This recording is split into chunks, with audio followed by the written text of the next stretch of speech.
Qui veut la tête du président Ibrahim Traoré et pour quelles raisons précises? Cette énigme, aux contours mouvants, secoue aujourd'hui tout le continent africain, bien au-delà des frontières du Burkina Faso. Dans les rues de Ouagadougou jusqu'au salon doré des capitales occidentales, la question hante esprit et chancellerie. Pourquoi cet homme dérange-t-il autant et qui sont ceux prêts à risquer l'irréparable pour précipiter sa chute? Est-il traqué pour avoir imposé la peur et la répression? Pas du tout. Son crime, aux yeux de beaucoup et surtout de certains cercles de pouvoir, réside dans sa détermination inébranlable à défendre la souveraineté de sa nation.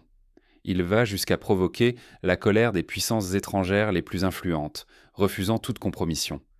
Ibrahim Traoré n'a pas seulement mis fin à la soumission diplomatique, il a renversé la table des intérêts établis, jetant un défi frontal au statu quo. De multiples menaces convergent de toutes parts. D'un côté, les gouvernements et lobbies occidentaux voient en lui un obstacle majeur à leur domination sur le continent, comme on a pu le constater lors des récentes sanctions économiques et pressions diplomatiques menées par certains pays européens. De l'autre, des élites locales, habituées à la complaisance ou à la soumission, le perçoivent comme un péril pour l'ordre établi et leurs privilèges chèrement acquis. Même certains leaders africains, parfois jaloux de leur pouvoir ou craintifs d'un effet de contagion révolutionnaire, le considèrent avec suspicion, redoutant la propagation de son exemple radical. Ce climat rappelle la méfiance qui entourait Thomas Sankara dans les années 80 ou plus récemment les tensions autour de la présidence de Patrice Lumumba au Congo, car Traoré n'est plus simplement un chef d'État. Il incarne la rupture totale avec le statu quo, le symbole d'une Afrique qui ose revendiquer son indépendance et son destin sans entrave ni compromis. C'est l'image même de la Renaissance africaine qui s'incarne en lui, à l'instar des grandes figures des indépendances. Cette audace dérange, secoue et fait de lui l'homme le plus recherché d'Afrique. Il suffit de regarder la couverture médiatique internationale. Rarement un président burkinabé a-t-il autant occupé la une des grands quotidiens mondiaux. Ce n'est pas la tyrannie que l'on vise, mais la souveraineté même. Sa volonté de briser le cercle vicieux de la domination extérieure remet en cause des décennies d'intérêts entrecroisés, exposant son pays et sa propre vie à des dangers sans précédent. On peut comparer cette dynamique à celle vécue par d'autres leaders contestataires, comme Salvador Allende au Chili ou Gamal Abdel Nasser en Égypte. Chaque réforme visant à l'autonomie nationale suscite une riposte internationale violente. Si Traoré venait à tomber, ce serait tout un rêve qui vacillerait, celui d'un Burkina Faso libre, maître de ses choix, et d'une Afrique fière qui ne baisse plus les yeux. La pression immense dépasse le sort d'un seul homme. Elle menace l'espoir d'une ère nouvelle où dignité, autonomie et courage l'emportent enfin sur la soumission. On se souvient de la chute de leaders visionnaires dont la disparition a provoqué un retour brutal à l'ordre ancien, un risque que le Burkina Faso ne veut plus courir. Pourquoi cette révolution dérange-t-elle autant? Pourquoi tant d'acteurs semblent-ils prêts à tout pour l'arrêter? Pour comprendre la traque qui s'intensifie, il faut remonter à l'origine du bras de fer qui bouleverse aujourd'hui l'Afrique de l'Ouest et observer de près les transformations imposées par Traoré, aussi bien sur le plan intérieur qu'extérieur. Pour saisir l'ampleur de la lutte, il faut revenir aux premiers jours de l'ascension de Traoré. Comment un homme, pratiquement inconnu il y a encore 3 ans, a-t-il pu cristalliser autant d'espoir et de danger? Son parcours, fait de rigueur militaire et de convictions profondes, contraste avec la tradition des chefs d'État conciliant ou dépendant des grandes puissances. À l'instar de Jerry Rawlings au Ghana ou de Samora Machel au Mozambique autrefois, Traoré est perçu comme un chef qui ne transige pas. En moins de 2 années, il y a eu plus de 15 tentatives d'assassinat contre un seul homme. Ce chiffre, qui semble inouï, témoigne de la gravité du contexte. Hasard ou le symptôme d'une guerre ouverte contre l'indépendance du Burkina Faso. Pour percer ce mystère, il faut regarder derrière les apparences et sonder les véritables enjeux. Jamais dans l'histoire récente du continent, un président n'a concentré autant de menaces en si peu de temps. Cela rappelle la vague d'attentats contre Nelson Mandela à la fin de l'apartheid ou les complots constants contre Fidel Castro à Cuba. Ibrahim Traoré n'est pas un dictateur banal. Il incarne une rupture aussi radicale qu'inattendue avec l'ordre établi, bouleversant les équilibres internationaux comme locaux. Autour de lui, passion et haine se cristallisent, car il refuse de jouer le rôle du pion docile. Un exemple concret, la dénonciation publique des contrats miniers léonins signés par les gouvernements précédents, qui a immédiatement entraîné des représailles économiques et des campagnes de désinformation. Pour les grandes puissances occidentales, Traoré est devenu un obstacle insupportable à leur domination en Afrique. Mais il dérange également une partie des élites africaines, habituées à tirer profit de l'instabilité et des compromis douteux. Son refus de courber les chines menace des intérêts enracinés, à l'intérieur comme à l'extérieur du continent. Ce fut le cas lors de la réforme agraire qu'il a lancée, suscitant la colère de grands propriétaires terriens et de certains hauts fonctionnaires proches de l'ancien régime. Depuis son arrivée au pouvoir, le Burkina Faso s'est mué en terrain d'affrontement pour la souveraineté. Désormais, l'enjeu dépasse la seule personne de Traoré. Il s'agit de défendre un idéal de développement, d'indépendance et de dignité africaine. Les pressions extérieures s'intensifient, la désinformation sature les médias, mais Traoré ne cède rien, persuadé que l'avenir du pays exige une autonomie réelle. Cette situation rappelle la détermination de leaders comme Julius Nyerere, qui a résisté à l'ingérence étrangère pour imposer l'Ujamaa en Tanzanie. Sous son impulsion, l'Alliance des États du Sahel s'est transformée en un front uni contre l'ingérence. Ce n'est plus un simple club diplomatique, mais une force capable de défier le néocolonialisme. Le leadership de Traoré enflamme une jeunesse décidée à bâtir une Afrique libre, fière et souveraine, à l'image des grands mouvements panafricains du siècle précédent. Mais cette vision audacieuse fait de lui une cible à éliminer. L'histoire récente de la CEDEAO et des interventions étrangères en Libye ou en Côte d'Ivoire en témoigne. Ce bras de fer politique a un prix immense. La stabilité régionale, la sécurité du Burkina Faso et l'image de l'Afrique tout entière sont désormais en jeu. La perte de Traoré risquerait de plonger la région dans le chaos, d'anéantir des années de progrès et de briser l'élan d'une indépendance véritable. On se rappelle comment la disparition de figures comme Laurent-Désiré Kabila en République démocratique du Congo a laissé place à des décennies d'instabilité. Pourtant, alors que tous les regards se tournent vers les menaces extérieures, le danger le plus insidieux pourrait naître du cœur même du pays. Car l'histoire nous a appris que les trahisons les plus douloureuses viennent souvent de l'intérieur. L'assassinat de Sankara, orchestré par des proches, ou la mort de Patrice Lumumba, trahi par ses alliés, en sont des exemples brûlants. Mais qui, dans l'ombre, aurait intérêt à précipiter la chute de Traoré ? Les masques commencent à tomber, révélant des alliances inattendues et des trahisons silencieuses. Des rapports confidentiels font état de réunions clandestines entre opposants et puissances étrangères, de transferts d'argent suspects et même d'officiers supérieurs sollicités pour renverser le pouvoir. La survie du président Ibrahim Traoré dépend-elle plus de la loyauté que de la force armée ? Pour lui, la question n'est pas abstraite. Chaque choix, chaque réforme, chaque nuit sans sommeil en porte la marque. Après avoir survécu à plus de 15 tentatives d'assassinat en moins de 2 années, Traoré comprend que la force brute a atteint ses limites. Il faut tout changer ou mourir, comme l'a montré l'échec des systèmes sécuritaires classiques lors du coup d'État du 16 avril 2025. Il décrète alors la doctrine lockdown. C'est une refonte totale du système sécuritaire burkinabé. Désormais, l'ancienneté et l'expérience ne comptent plus. Seule la fidélité personnelle prime. Chaque cadre, chaque officier, chaque ministre subit un flot d'audits, de contrôles et de purges jamais vus. À la moindre rumeur, le doute suffit à bannir un fidèle du cercle rapproché. Cette méthode évoque la vigilance extrême instaurée par Jerry Rawlings au Ghana ou par Paul Kagame au Rwanda après le génocide. La garde présidentielle, jadis bastion d'élite, devient l'ultime rempart du chef de l'État. Plus d'héritage de poste, chacun doit prouver à chaque instant une loyauté absolue au projet de souveraineté. Les épreuves d'accès sont renforcées, les enquêtes familiales et psychologiques systématisées. L'élite de la garde n'est plus seulement une armée, mais une société secrète, soudée par l'idéologie, prête à tout pour défendre son leader. À titre d'exemple, un candidat dont un cousin aurait eu des liens avec l'opposition est automatiquement disqualifié, même sans preuve de participation à une conspiration. Mais Traoré ne s'arrête pas à l'armée. Il fait appel à la société civile via les volontaires pour la défense de la patrie. Ce réseau, né dans les villages pour lutter contre le terrorisme, devient un filet patriotique omniprésent.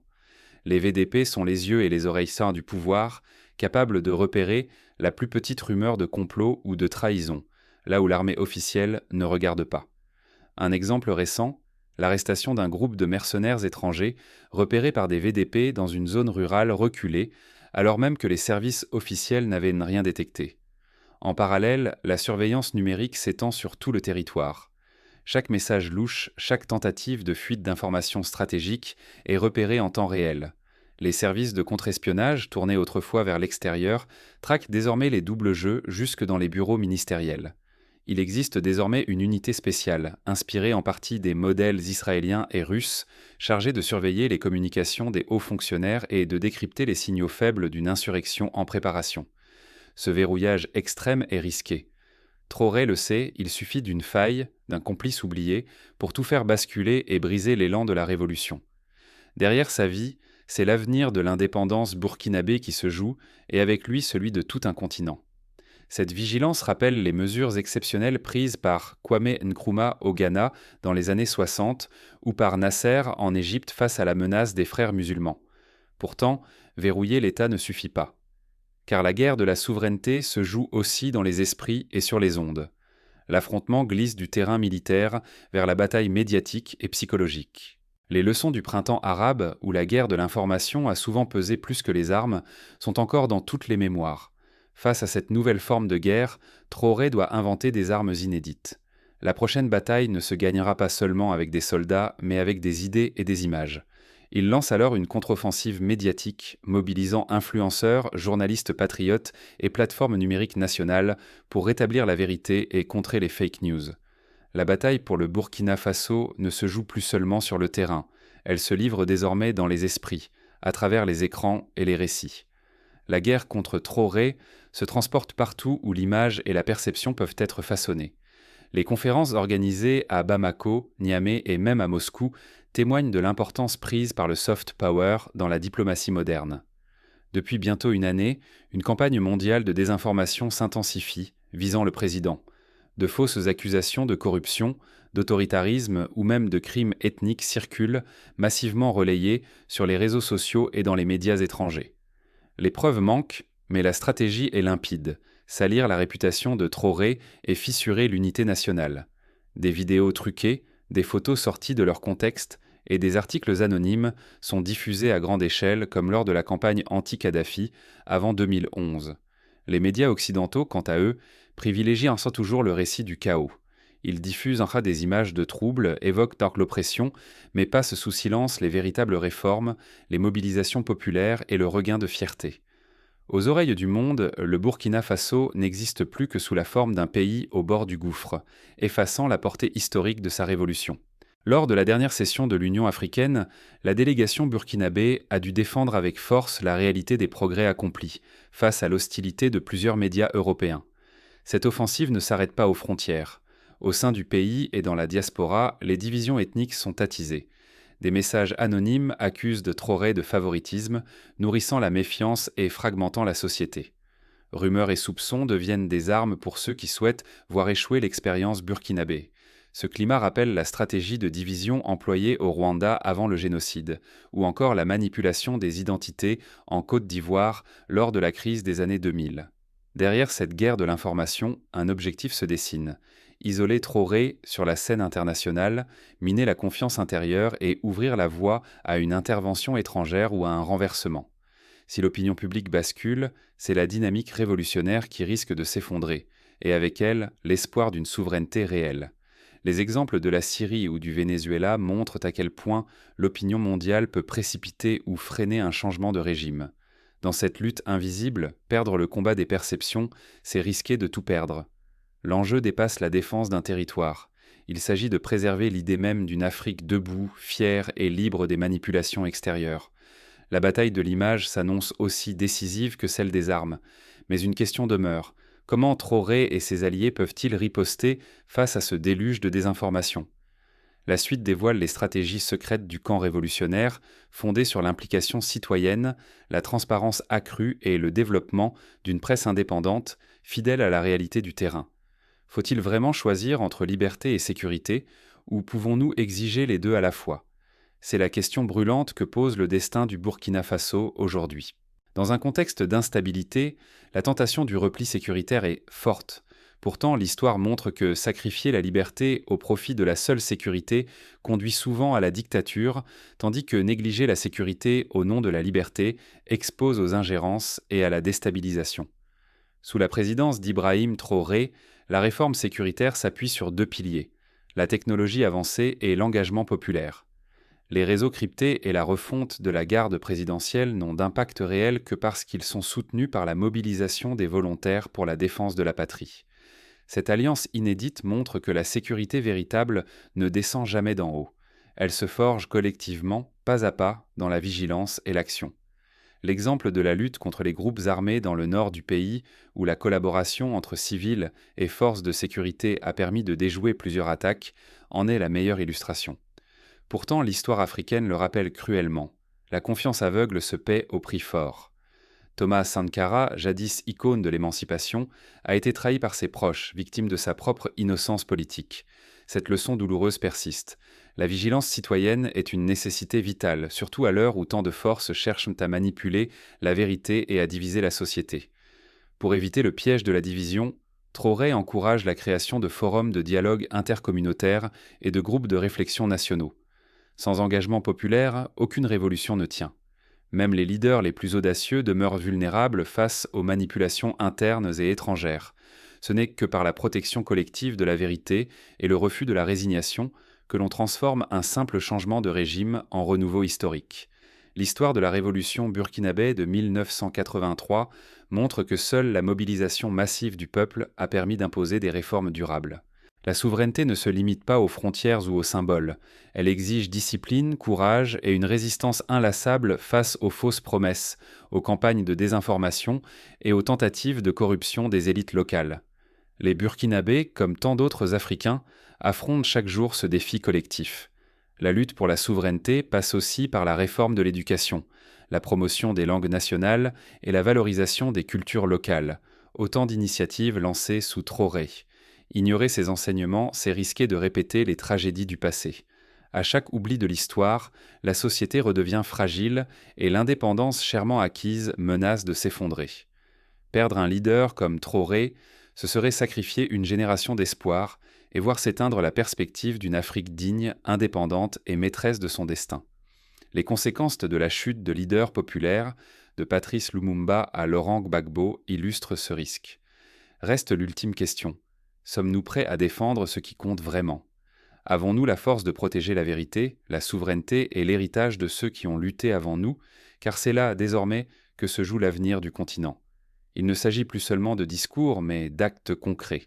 S'informer, échanger, débattre, refuser la fatalité et soutenir par tous les moyens les initiatives de défense de l'intérêt général. Mais chaque révolution attire aussi ses ennemis, tapis dans l'ombre. Alors que le pouvoir de Traoré grandit, les menaces se précisent et l'étau se resserre. Les tentatives de sabotage économique, les pressions diplomatiques, les menaces d'intervention militaire étrangère se multiplient, comme en témoigne la récente réunion secrète d'opposants à Abidjan, sous la protection de réseaux étrangers. Serons-nous de simples spectateurs d'un éternel recommencement ou les bâtisseurs d'un futur neuf ? Jamais la question n'a paru aussi cruciale. C'est le sort d'un continent entier qui se joue ici et maintenant. Les choix faits aujourd'hui détermineront pour des décennies la liberté ou la soumission de millions d'Africains. Au Burkina Faso, Ibrahim Traoré incarne la lutte quotidienne pour la souveraineté. Son engagement rappelle que l'indépendance n'est ni un don ni une déclaration, mais une conquête lente, forgée au prix de luttes et de renoncements. Son parcours révèle un mal profond. L'Afrique dérange ceux qui profitent de sa soumission, qu'ils soient étrangers ou locaux. Cette résistance, loin d'être isolée, s'inscrit dans le sillage de tous ceux qui, de Samori Touré à Amilcar Cabral, ont refusé de plier. Mais à quel coût ? Résister n'attire pas que l'admiration. Les menaces grandissent, la désinformation s'insinue et la division se nourrit de toutes parts. Abandonner la vigilance face à ces poisons, c'est condamner une génération entière à l'échec et à la répétition des désastres passés.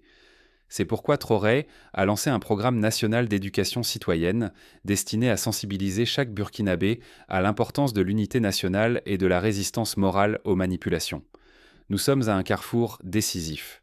L'histoire retiendra-t-elle notre silence ou notre refus de détourner le regard ? Ce qui se joue au Burkina Faso dépasse ses frontières. Il nous revient, à toutes et à tous, où que nous vivions, de chercher la vérité, de ne pas céder à la facilité du désespoir, de nous unir au lieu de nous méfier. Les diasporas africaines, plus que jamais, ont un rôle à jouer dans la défense de la souveraineté du continent. Ce n'est pas seulement la survie d'un homme qui est en jeu, ni même la stabilité d'un État. C'est la chance pour l'Afrique de se réapproprier son récit, sans tutelle ni censure. Oser la souveraineté, c'est risquer l'isolement, mais aussi renouer avec la dignité et la promesse d'un avenir vraiment africain. Les initiatives de coopération Sud-Sud, les nouveaux accords avec la Russie ou la Chine sont des pistes, mais la clé reste l'unité africaine. Spectateurs ou acteurs, personne ne peut répondre à notre place. Chaque parole, chaque geste de solidarité, chaque choix compte. Refusons que la peur décide pour nous. Engageons-nous, chacun à son niveau, dans la construction d'une Afrique forte, digne et maîtresse de son destin. Ceux qui misent sur notre effritement se trompent. L'Afrique s'est déjà relevée chaque fois que ses enfants ont choisi le courage. À nous de raviver cette flamme pour que demain soit l'aube d'une renaissance et non l'ombre d'un passé qui s'obstine. La vigilance, l'unité, l'action collective sont les seuls remparts contre la répétition des tragédies. En définitive, la question de la survie d'Ibrahim Traoré n'est qu'un miroir tendu à tout le continent. Sommes-nous prêts à défendre notre souveraineté, à écrire notre propre histoire, ou laisserons-nous d'autres décider de notre sort ? Le choix nous appartient, aujourd'hui.